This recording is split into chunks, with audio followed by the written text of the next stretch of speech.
welcome back to another episode of Off the Court. Today we are back with Around the World in Tennis, which is of course our weekly recap.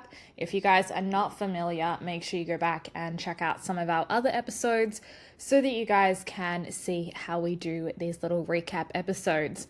Now, since we've been on here last time, sharing with you guys last week's info, we have had a lot of very exciting updates in the tennis world, so we are going to go ahead and get into them. We are going to be talking about the Laver Cup. We're going to be talking about the Seoul Open. We're also going to be talking about a couple of tournaments that are upcoming, Beijing, etc., some withdrawals, and a few other things. So make sure you guys grab, whether it's your morning coffee, your afternoon snack, nightly hot chocolate, wherever you are, whatever time you're listening to this, grab what you need, sit back, and for the next 10 minutes, we're going to give you guys a little bit of an update. So we're going to start on the women's side of things. We are going to start with some news. Olinkova, Iatsenko have captured their first titles. Italy has defeated the USA in the Billie Jean King Cup title with a massive sweep of them. Swiatek has won the Seoul final. So let's take a little bit of a deeper dive into that. Outplayed on paper, unbeaten on court, Swiatek wins her 25th career title in Seoul. The phrase "numbers don't lie" is a common misconception, especially in tennis.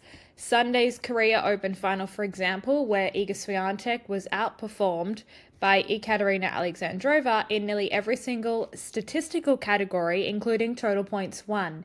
Yet, it was Swiatek who prevailed in Seoul. She is now 25-5 all-time in WTA finals, meaning she's won 25, lost 5. What a pretty busy time for her, and obviously a good run for Alexandrova. The total match time, 2 hours and 41 minutes, 1-6, 7-6, 7-5. So that wraps up the Seoul action. Before that, Swiatek obviously took out Barbara Krejcikovic to reach the final. Also around, we have some other. Sinakova returns to doubles number 1. Seedl cracks the top 100. The Beijing draw is out. We're going to talk about in a minute. We also have Madison Keys. She's now a food critic, I guess. World number 6 to appear as a judge on Beat Bobby Flay.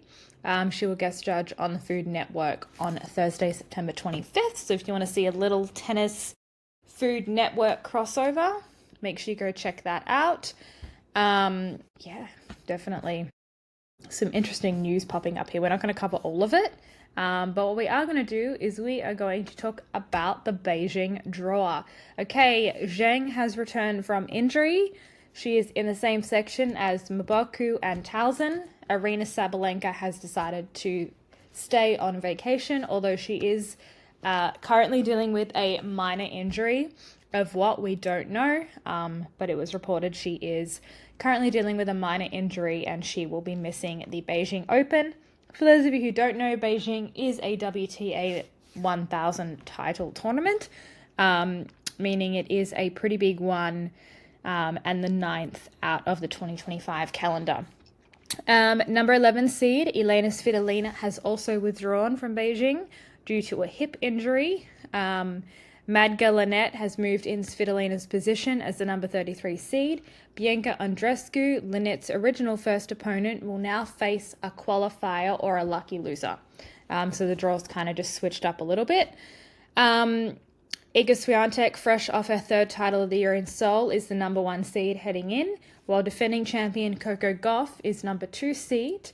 And another key storyline will, of course, be the return of, like we mentioned, Zheng Qinwen, playing her first tournament since undergoing right elbow surgery in July. So she has missed the entire US summer.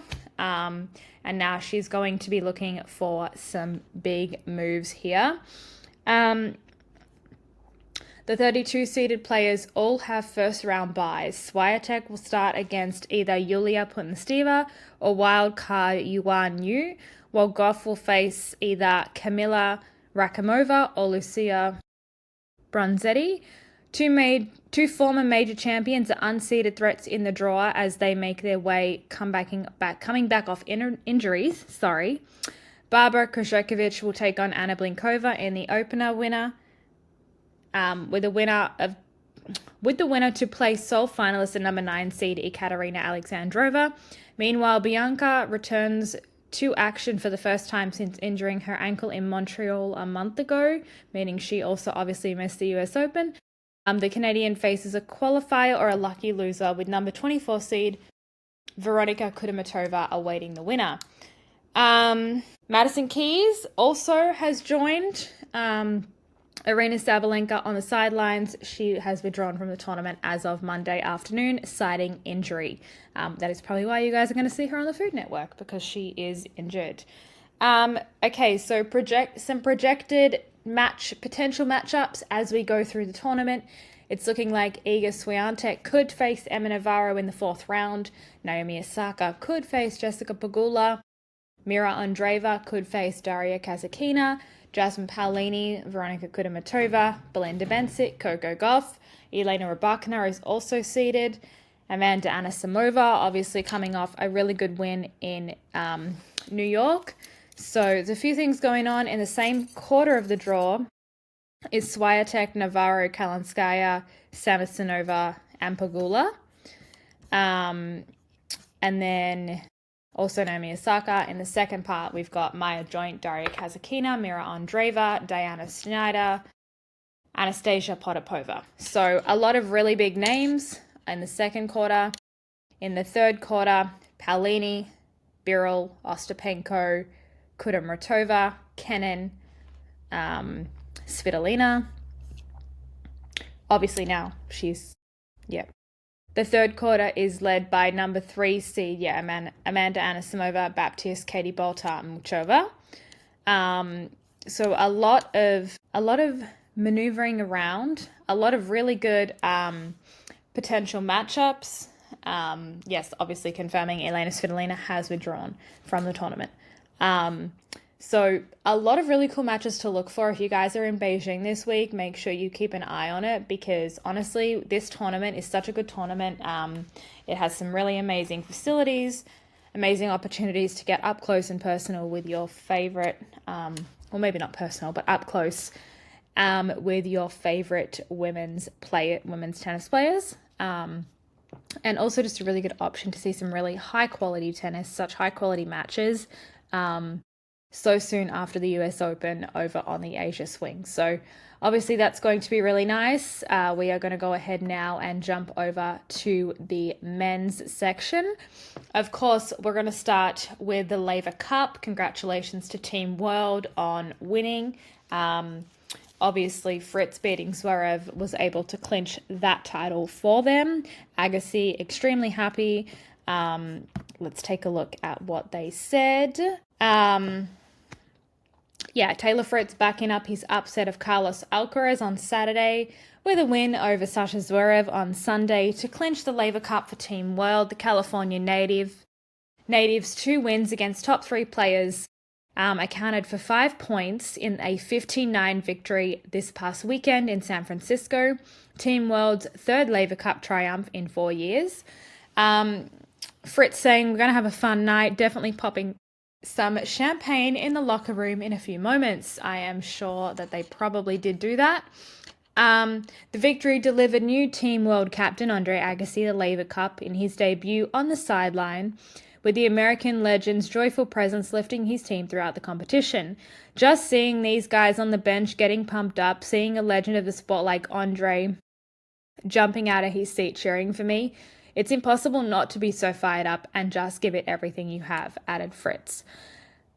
Emerging from their loss was Team Europe. Obviously, the victory cut Team World's lead to 12-9 in the first to 13 event, with each Sunday match worth 3 points. So Alex de Minaur also having a good move over Jakob Mensik, and Alex Michelsen having a good win as well. So yeah, a lot of really good. If you guys ever get a chance to go to Laver Cup, really fun. A lot going on, a lot of high vibe energy, and really cool to just see kind of the structure of it. Obviously, it's a round robin style tournament. And for anybody who's unfamiliar, it is just the men's draw. And it's Team World versus Team Europe. So obviously Team Europe this year was guys like Alcaraz, Zverev, Cerundolo, etc. And Team World was guys like Fritz, de Minaur, Alex Michelsen, stuff like that. And it changes up typically every year. Fritz typically plays Laver Cup every year. Some years we've had others. It just kind of switches up depending. But obviously it was Agassi's first year as captain. So a really cool win for him, which brings this week's results to a really fun one. So obviously a lot going on also on the other side of things. The ATP has appointed Eno Polo as Chief Executive Officer. ATP and Heya have extended their global partnership through 2028. ATP and PIF announced Tennis IQ, powered by PIF, unlocking access to performance analytics for more players. ATP and TikTok have announced a global content partnership.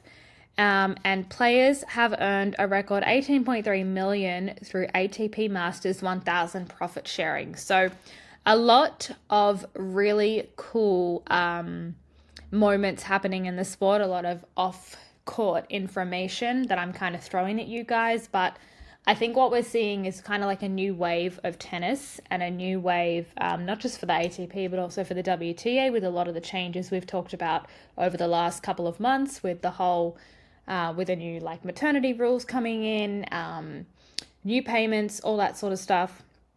And obviously that's not the correct terminology for it, but I'm just kind of refreshing you guys. If you want to go and listen about all of that, make sure you head back to the episodes. I believe it was in June that we discussed all the changes with the WTA, but definitely just go back through and have a look at any of the episodes. ATP has also extended their global premier partnership with Emirates through 2030. I think we did mention that, but here's a little recap on that. And ATP Safe Sport reports first-year results in fight against online abuse. That's something really interesting to look at for you guys to go and take a look at a later time. Let's take a look now at the calendar and where we are at. We are headed to... Well, we're there now. Headed to Tokyo, headed to Beijing for 500 tournaments. And then we are headed on the 1st of October, of course, to the Shanghai Masters, which I will talk about that next week. Next week's episode actually will drop on Wednesday, the 1st of October. So we'll be talking all about the Shanghai Masters, the day that it starts. I may drop the episode the night before, just so if you're listening to draws and wanting to hear that information, you guys can get that information as well. But let's take a little quick look at the Tokyo draw, see who we're going to be getting over there. We've got Carlos Alcaraz stopping by, Jordan Thompson, Francis Tiafoe, Casper Ruud, Matteo Berrettini. Now, we haven't seen Matteo Berrettini in a long while, so it's really nice to see him back on tour. We've got Fusovic, Brandon Nakashima, Bergs, Tabilo, Sebastian Baez, Brooksby, Shapovalov. He actually, I believe, just got married, so congratulations to him and his partner. Michelsen, Quinn, Holger Rune, Giron, Korda, Taylor Fritz. That is going to be the first part, the first draw. And then we have, and I currently believe, from my understanding, is that Tommy Paul is injured. I don't have a definite on that for you guys, but that is what I have heard. And he's not popping up in any of the draws at the moment. So that's just double checking here. Yeah. Okay, and then over in Beijing, we've got Sinner, Chilich, Zhang, Mueller, Diminor, Etcheverry, Zhang, Ensik, Rublev, Kabolo, Bublik, Perikard, Medvedev, Fokina, Grigspor, Zverev. So it's almost like the top 20 have kind of split down the middle. Some have gone to Beijing, some have gone to Tokyo, and you kind of got that double-edged flip for that. And yeah, so we'll talk about the other one a little bit later.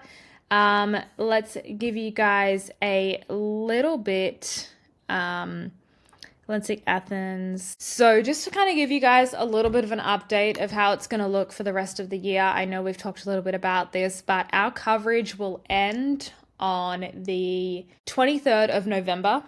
That is the Davis Cup finals. So the 23rd of November will be our last coverage until we get to the Australia swing.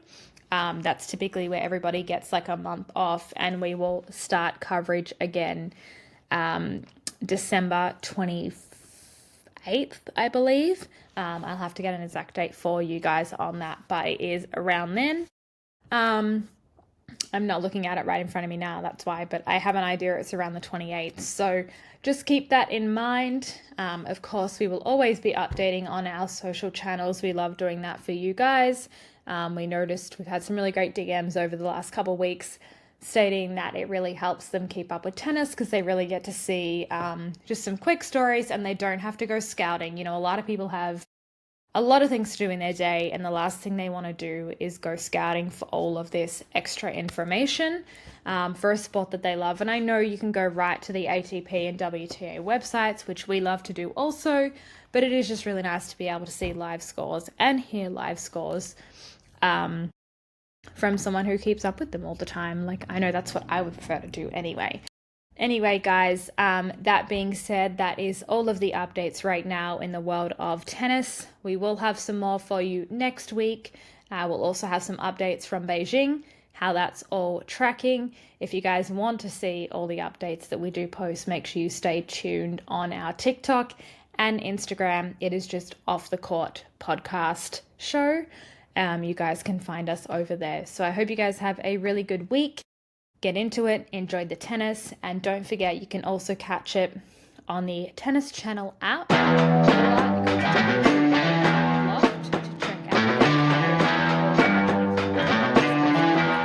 All right, guys, have a good one. Bye for now.